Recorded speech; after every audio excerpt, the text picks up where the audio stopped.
let's go to How to Please a Woman.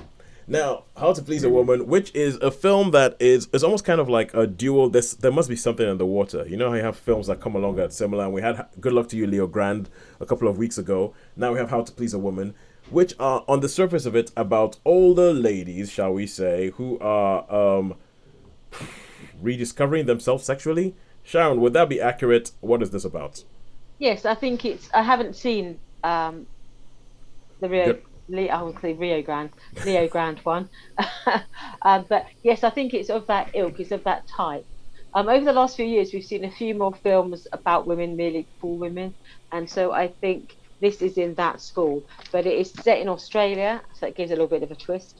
And it's got Sally Phillips, who is an Englishwoman who's married to Australian, been living in Australia for a long time, and as is sort of like we've become to expect from these films, she she wants to be happily married, but there's something that's just not quite right in her marriage.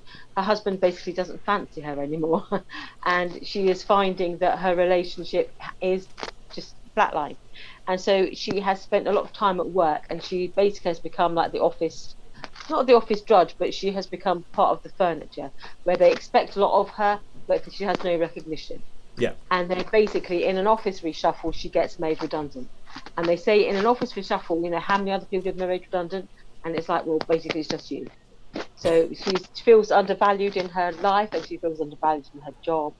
And then, but part of the job that she does is they evaluate businesses and they determine whether they are viable or not. And she goes to this one business, which is a moving firm, and the people she worked with before said it's not a viable company, but she believes there's something in it. And this then coincides with all her friends have noticed that she's feeling a bit low, and so they basically employ a stripper to go around to her house. And he is a stripper who offers benefits. And she says basically, I'll do anything you want. And he like gives her like a wink, anything you want.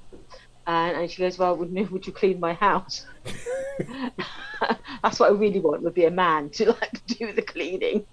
And so he takes his shirt off, and he basically ineptly sort of cleans the house. And it basically gives her an idea that could we provide, the idea to start off with is like, we will provide men from this removal company that she was going to shut down, and so that could you learn how to clean and go to women's houses and like clean their house for them.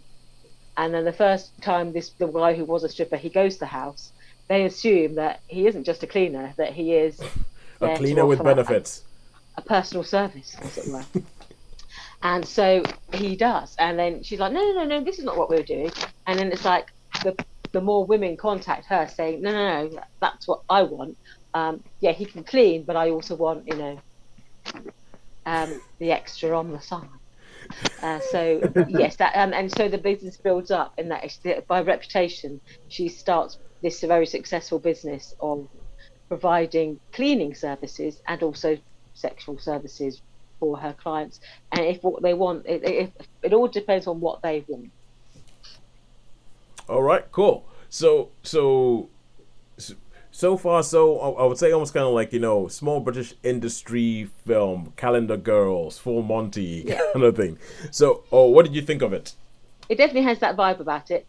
Yeah, again, I watched it because I noticed we had reviewed the sort of whole Leo Grande film, and part of me is uncomfortable, basically because I'm uncomfortable with the whole sex industry. Yep.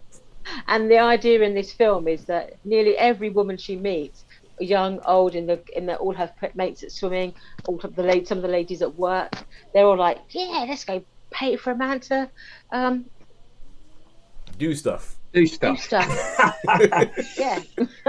And they're all like fine with it. They were like, yeah, it's like empowering. This is what I want, and this is what I'm going to have. And I'm just always slightly uncomfortable, thinking I can't imagine if I said to my friends, you know what, I've got this idea for a business, and then all my friends went, yeah, let's pay for sex. What a great idea. I can't imagine my friends. The world's turning.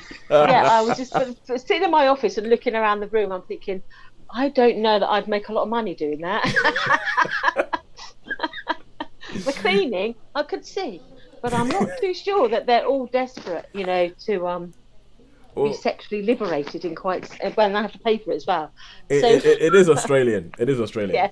So I thought it was a fun film. I thought, yeah, they have it had some levels to it. It was quite funny in places, quite excruciating in others, where there's one scene that I was like, well, don't look. But on the whole, I thought it was a fun film, but not yes, with for me with some reservations. So I'll give it a good 3, but I probably wouldn't score it higher than that.